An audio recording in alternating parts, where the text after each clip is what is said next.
Election 8 فروری 2024 کے لیے تمام سیاسی جماعتیں اور جو کارکنان ہیں وہ کافی متحرک ہیں۔ اسلام آباد کس کا ہوگا، اور جو اس میں ایک بہت بڑے پلیئر تھے اسد عمر، جو کہ اس وقت پولیٹکس سے تو آؤٹ ہو گئے ہیں، لیکن ان کی سپورٹ کس طرف ہوگی، اور لاہور میں کل نواز شریف صاحب کون سا اہم اعلان کرنے جا رہے ہیں، یہ تمام تر چیزیں جو ہیں وہ آج کے اس ویلاگ میں ہم آپ سے شیئر کریں گے۔ سب سے بڑی اور اہم خبر یہی ہے کہ دارالحکومت اسلام آباد کا نون لیگ جو کہ ایک بڑی سیاسی جماعت ہے، انہوں نے تاحال کوئی اس کا فیصلہ نہیں کیا، اور ایک ہفتہ تقریباً جو ہے وہ تاخیر ہوئی ہے، اور کل دارالحکومت اسلام آباد کی جو تین نشستیں ہیں NA 46، 47 اور 48، ان کے لیے کینڈیڈیٹس کے انٹرویوز ہوں گے، اور کل فیصلہ جو ہے وہ ہونا ہے کہ کس طرف جو ہے کون سے لوگ جو ہے وہ سامنے آئیں گے۔ گو کہ بہت بڑی تعداد ہے جس میں جو کینڈیڈیٹس نے اپنے نامینیز جو ہیں وہ فائل کیے ہیں، پیپرز فائل کیے ہیں۔ جو سب سے اہم جو چیز ہے، کیونکہ NA 48 کا تو کنفرم ہے کہ طارق فضل چودھری صاحب جو ہیں، اور بہت حد تک امکان ہے کہ وہ اس دفعہ جو ہے وہ اپنی سیٹ نکالیں گے، لیکن شیخ انصر عزیز جو کہ نون لیگ اور میاں صاحب کے بڑے قریب ہیں، وہ انہوں نے بھی پیپرز جو ہے وہ فائل کیے ہوئے ہیں۔ یہ صرف ابھی نون لیگ کی بات ہو رہی ہے۔ اس طرح جو 46 کا حلقہ ہے، اس سے بڑی دلچسپ صورتحال ہے۔ انجم عقیل صاحب جنہوں نے ابھی تک جو ہے وہ صرف ایک الیکشن جیتا تھا 2008 کا، اور اس کے بعد ان کی کوئی کامیابی نہیں ہو سکی، اور ان کے حوالے سے بہت سی چیزیں ہیں، لیکن ان کے مقابلے میں جو ذیشان نقوی صاحب ہیں،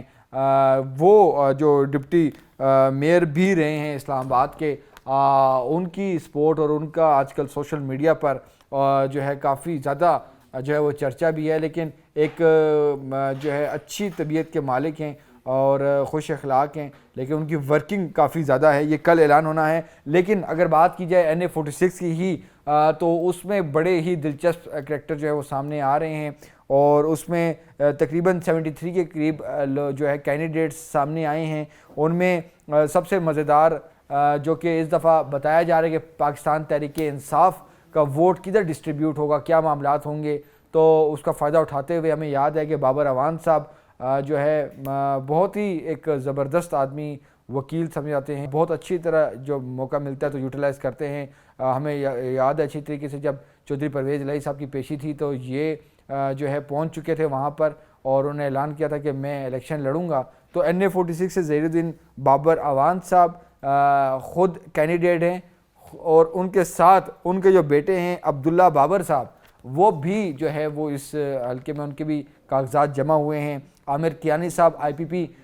کے جو اس وقت سیکرٹری جنرل ہیں، وہ بھی اس حلقے سے جو ہے وہ الیکشن لڑ رہے ہیں۔ نون لیگ کے دو کینڈیڈیٹس اس طرح بتا رہا تھا کہ انجم عقیل خان صاحب اور جو سابقہ ڈپٹی جو میئر تھے ذیشان نقوی، یہ دونوں جو ہے ایک مضبوط کینڈیڈیٹس ہیں، لیکن کل بیسیکلی لاہور میں تقریباً کوئی دن 1 بجے کے قریب جو ہے میاں نواز شریف اسحاق ڈار صاحب، مریم نواز اور تمام جو پارلیمانی بورڈ ہے وہ کل بیٹھے گا، اور ان کی ٹکٹس کے حوالے سے جو ہے وہ کینڈیڈیٹس کے انٹرویوز ہوں گے اور فیصلے ہوں گے۔ لیکن بڑی ہی دلچسپ بات ہے وہ یہ ہے کہ انجم عقیل خان صاحب جو کہ NA 46 کے لیے کافی متحرک ہیں، بیسیکلی انہوں نے اگر دیکھا جائے پارٹی کو مضبوط بنانے میں، اور پارٹی کے لیے جو ان کی جو قربانیاں ہیں، اگر وہی چیزیں دیکھی جا رہی ہیں اور پارلیمانی بورڈ میں یہی چیزیں ڈسکس ہو رہی ہیں، تو 2008 میں جب وہ الیکشن جیتے تھے تو ہمیں اچھی طرح یاد ہے کہ نیشنل پولیس فاؤنڈیشن کے ساتھ کوئی زمینوں کا ایک معاملہ تھا، اور اس وقت بھی جو ہے ان کو ایک ٹف ٹائم دیکھنا پڑا، لیکن اس کے بعد سے لے کے 2013 میں جب نون لیگ کی ہوا آتی ہے تو اس وقت تقریباً تمام ہی لوگ، طارق فضل چودھری بھی جیتے ہیں، لیکن جاوید ہاشمی صاحب سے جو ہے وہ الیکشن جو ہے وہ ہار جاتے ہیں اس وقت، اور اس میں اس میں ضمنی انتخابات جب آتے ہیں تو اشرف گجر صاحب کو جب میاں نواز شریف جب ٹکٹ دیتے ہیں تو اس میں جو ہے اشرف گجر صاحب کی کامیابی تو نہیں ہوتی، لیکن ان کی شکست میں بھی انجم عقیل صاحب کا جو ہے کردار ہوتا ہے، جو کہ ہمارے ذرائع بتاتے ہیں، کیونکہ ان کو ٹکٹ کے حوالے سے کافی جو ہے ان کی ایک لابی کی گئی، اور اشرف گجر صاحب وہ الیکشن نہیں جیت سکے تھے۔ اس کے بعد جو ہے بیسیکلی اسد عمر کے حوالے سے بھی ان کے بہت اچھے ایک تھے معاملات، کہ گڈ بکس بیڈ بکس میں نہیں تھے، اور مطلب کہ بالکل اچھی ان کے ٹرمز تھے ان کے ساتھ۔ 2015 میں لوکل باڈیز الیکشن جو ہوتا ہے اس میں ان کے بھائی جو ہیں طاہر خان، جو کہ ان کے کزن لگتے ہیں، وہ اپنی جو ہے وہ یو سی اور وارڈ جو ہے وہ کونسلر کی وہ ہار جاتے ہیں۔ 2018 میں جو الیکشن ہوا وہ تو اسد عمر صاحب، چونکہ ان کا یہ حلقہ بھی ہے، تو وہ ایک لیڈ جو ہے وہ 25,000 کی لیڈ سے جیتتے ہیں۔ تو انجم وکیل صاحب جو ہیں، چونکہ وہ نون لیگ کو فل ان کی حمایت ان کو حاصل تھی اس حلقے میں، تو اس میں ان کا پارٹی کو مضبوط کرنے میں، ووٹ بینک بنانے میں جو ہے ان کو ناکامی کا سامنا کرنا پڑا۔ لیکن چونکہ ایک ہوا بھی تھی پی ٹی آئی کی، ظاہر سی بات ہے، لیکن جو ایک چیزیں نظر آنی چاہیے تھی کہ دارالحکومت اسلام آباد میں پارٹی کو منظم کرنا، ریلیاں نکالنا، جلسے جلوس، اس میں ہمیں انجم وکیل صاحب جو ہے وہ کوئی خاص آگے نظر نہیں آتے تھے۔ تو یہ ایک معاملہ تھا۔ اس کے بعد 2022 کا جب لوکل باڈیز کا جو الیکشن آتا ہے تو مجھے اچھی طرح یاد ہے، کیونکہ انجم وکیل صاحب ہمیشہ جب بھی اگر ہم نے ان کو پی ایم ہاؤس میں دیکھا، یا رانا ثناء اللہ جو کہ انٹیریئر منسٹری ان کے ساتھ تھی، پاس تھی، سی ڈی اے کے معاملات ان کے پاس تھے، دارالحکومت اسلام آباد کے تمام ہی معاملات تھے، تو ہمیں اکثر نظر آتے تھے کہ وہ انجم وکیل صاحب ڈاکٹر طارق فضل چودھری صاحب کے ہمراہ جو ہے وہ انٹیریئر منسٹری میں بیٹھے ہوتے تھے۔ اور اب مجھے نہیں پتہ کہ اس زور میں بھی یہ کیوں اپنا ہے، ان کی جو یونین کونسل جو گولڈا تھی اس میں ان اپوزڈ جو پاکستان تحریک انصاف جو ہے وہ جیتی تھی، کیونکہ کاغذات نامزدگی نہیں جمع ہوئی تھی، سبمٹ نہیں، کاغذ ہارنے کے ڈر سے، خوف سے جو ہے وہ سبمیشن ہی نہیں ہو رہی تھی، اور وہ تو اللہ کا کرنا ایسا تھا کہ ہائی کورٹ نے لاسٹ ڈے مطلب کہہ دیا تھا کہ بھئی یہ الیکشن لوکل باڈیز کے نہیں ہوں گے۔ تو یہ تمام تر معاملات ہیں۔ جو انجم وکیل صاحب ہیں وہ ان کی جو قربانیاں اور جو 2008 کے بعد کی جو ہمیں جو معاملات نظر آتے ہیں، تو چاہے وہ 2015 ہو، 2013 ہو، 2022 ہو، ضمنی الیکشن ہو، جنرل الیکشن ہو، تو کہیں پہ بھی انجم وکیل صاحب جو ہیں نون لیگ کے لیے ایفرٹ اور نون لیگ کے لیے کام کرتے ہوئے جو ہے وہ بہت کم ہی دکھائی دینا چاہیے۔ یہ ایسی بات نہیں ہے کہ ہم ان پہ کوئی الزامات لگ رہے ہیں، بات یہ ہے کہ جنرل سیکرٹری اسلام آباد کے وہ تھے، ان کو آنا چاہیے تھا۔ جو نون لیگ کی بیسیکلی جتنے بھی جو انٹرویوز ہو رہے ہیں لاہور میں، ان میں یہی دیکھا جا رہا ہے کہ پارٹی کو اپ لفٹ کرنے کے لیے، پارٹی جب مشکل ٹائم تھی تو اس وقت اس کینڈیڈیٹ نے کیا کچھ کیا۔ لیکن دوسری طرف ظاہر سی بات ہے، ذیشان نقوی صاحب ہے جو کہ سابقہ ڈپٹی میئر رہے ہیں، اور ان کی جتنی بھی جو ایفرٹ ہے، ایک تو ان کا اخلاق جو کہ اسلام آباد میں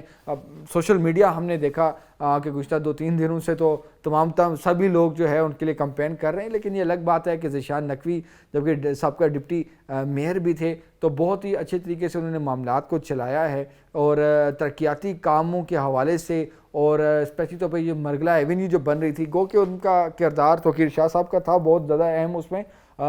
شہباز شریف صاحب تھے، لیکن ان کی تمام جو ان کے حوالے سے جو اس میں کام کاج تھا، جو سپورٹ کرنا تھا، ایڈمنسٹریشن کا سپورٹ کرنا تھا یا اور معاملات تھے، اس میں ہمیں ذیشان نقوی صاحب بڑے ایکٹیو نظر آتے تھے۔ یہی وجہ ہے کہ ذیشان نقوی جو ہے وہ پی ٹی آئی کے ووٹ بینک کو بھی ان کے ووٹرز کو بھی اپنے ساتھ ملانے میں بہت حد تک کامیاب ہوئے ہیں۔ یہ ہم آپ کو جو بات بتا رہے ہیں بڑے باوثوق ذرائع سے بتا رہے ہیں، ہماری آنکھوں دیکھا حال ہے۔ اس کی ایک وجہ یہ ہے کہ جو تنظیم سازی جو ہے پی ٹی آئی کی وہ بیسیکلی نہیں ہو سکی، اور اسد عمر صاحب کی جانے کے بعد تو پی ٹی آئی والے، اب ظاہر سی بات ہے ورکر تو ورکر ہوتا ہے، اس نے یہاں پہ رہنا بھی ہوتا ہے حلقے میں، اس نے دیکھنا بھی ہوتا ہے کہ آگے چل کے اس کے لیے کون سپورٹ کرے گا، کون اس کی آواز بنے گا۔ تو ہمیں ذیشان نقوی صاحب جو ہیں وہ یوتھ کے ساتھ نظر آتے ہیں، لوگوں کے ساتھ اٹھتے ہیں، وہ یہ چیز نہیں دیکھتے کہ کون سا بندہ کس کے ساتھ ہیں۔ اچھے اخلاق ہی میرا خیال ہے کہ ان کو ٹکٹ بھی دلوائے گا، اور آگے اگر ان کو ٹکٹ ملا بھی تو وہ یقینی طور پہ وہ یہ سیٹ نکالنے میں جو ہے وہ کامیاب بھی ہو جائیں گے۔ گو کہ یہاں اس حلقے میں پی ٹی آئی کے جو ہے تگڑے، پی ٹی آئی تو نہیں کہہ سکتے، بابر اعوان صاحب ہیں اس میں، عامر کیانی صاحب ہیں، اور لوگ اس میں جو ہے وہ شرکت کر مطلب کہ حصہ کنٹیسٹ کر رہے ہیں، تو یقینی طور پر نون لیگ جو ہے وہ یہ سیٹ لینے میں کامیاب ہو جائے گی، کیونکہ عوام جو ہے بیسیکلی دارالحکومت اسلام آباد کی بھی وہ بھی بات ہے وہ اور اس طرف چونکہ تھوڑا سا بیلٹ ایسا ہے کہ ان کا ایک آبائی علاقہ بھی ہے، تو ذیشان نقوی کو اگر یہ ٹکٹ ملتا ہے جو کہ صبح ان کا انٹرویو ہے تو وہ یہ سیٹ NA46 نکالنے میں کامیاب ہو سکتے ہیں۔ تو یہ تمام تر معاملات ہیں۔ اور بات رہی اسد عمر صاحب کی، تو اسد عمر صاحب کے جو لوگ جو چاہنے والے ہیں، جو دیکھنے والے ہیں، جو بیسیکلی ان کو فالو کرتے ہیں، وہ بھی جو ہے وہ کشمکش کا شکار ہیں۔ ہمارا خود ان سے ہم نے اسد عمر صاحب سے رابطہ کرنے کی کوشش کی تو ان کا جو ہے بیسیکلی دل ٹوٹا ہوا ہے، کیونکہ عمران خان کا جو ان کے ساتھ جو سلوک رہا ہے وہ جو ہے بالکل بھی کوئی اچھا نہیں رہا، جس کی وجہ سے وہ جو ہے وہ دل برداشتہ بھی ہوئے ہیں، اور یہی وجہ ہے کہ ان 73 کینڈیڈیٹ کی لسٹ میں وہ آزاد بھی نہیں لڑے۔ تو اسد عمر کے الیکشن نہ لڑنے اور سپورٹ نہ ہونے کی وجہ سے بھی یہ نون لیگ کے ذیشان نقوی کو یہ جو ہے جاتا ہے کریڈٹ کہ وہ اب PTI کا ووٹ بھی اپنی طرف جو ہے انہوں نے لیا ہے۔ لیکن گو کہ اب یہ بڑی اہم بات ہے، کیونکہ یہ تمام تر ہم نے معاملات بتائے ہیں کہ ایک جو الیکشن سیل کے جو ہیڈ ہیں اپنا اسحاق ڈار صاحب، اور نون لیگ کا ایک نوٹیفیکیشن نکلتا ہے کہ جن لوگوں نے کاغذات نامزدگی جمع کروائے ہیں تو وہ اگر ان کو ٹکٹ نہیں ملتا تو وہ واپس لیں گے۔ لیکن اب دیکھنا یہی ہے کہ اگر انجم عقیل صاحب جو کہ ان کی ہسٹری تھی، جب اشرف گجر صاحب کو جب نواز شریف نے ضمنی الیکشن لڑایا تھا تو اس وقت بھی ان کی ہارنے کی وجہ یہی تھوڑے سی ان کے دھڑے کی بات تھی کہ انجم عقیل صاحب نے کہا تھا کہ جی ہمارا چونکہ ہمیں ووٹ ٹکٹ نہیں ملا تو اس معاملے میں جو ہے وہ ایک ہار کی وجہ بنی تھی۔ تو اب یہ یہاں پر دیکھنا ہے کہ کیا ہوتا ہے۔ خیر جو ہماری ذیشان نقوی سے بات ہوئی تھی تو وہ پارٹی کے ساتھ ہی ہیں چاہے جس طرح بھی معاملات ہوں، لیکن اب دیکھنا یہ ہے کہ کل جو ہے نون لیگ کس کو جو ہے فائنلائز کرتی ہے ان 3 حلقوں میں، چونکہ شیخ انصر عزیز صاحب بھی دوسری طرف کافی زیادہ متحرک ہیں، 47 48 کا بھی ایک ٹف کمپٹیشن ہے وہاں پر۔ ڈاکٹر طارق فتح چودھری کو NA48 کا جو ٹکٹ کنفرم ہے، لیکن 47 میں کس کو دیا جائے گا کیونکہ وہاں پر بھی تگڑے کینڈیڈیٹس جو ہیں وہ سامنے آ رہے ہیں۔ تو یہ تمام تر معاملات ہیں، کل اس کا جو ہے وہ فیصلہ ہونا ہے کہ 46 47 48 کے ٹکٹ ہولڈرز کون کون ہوں گے۔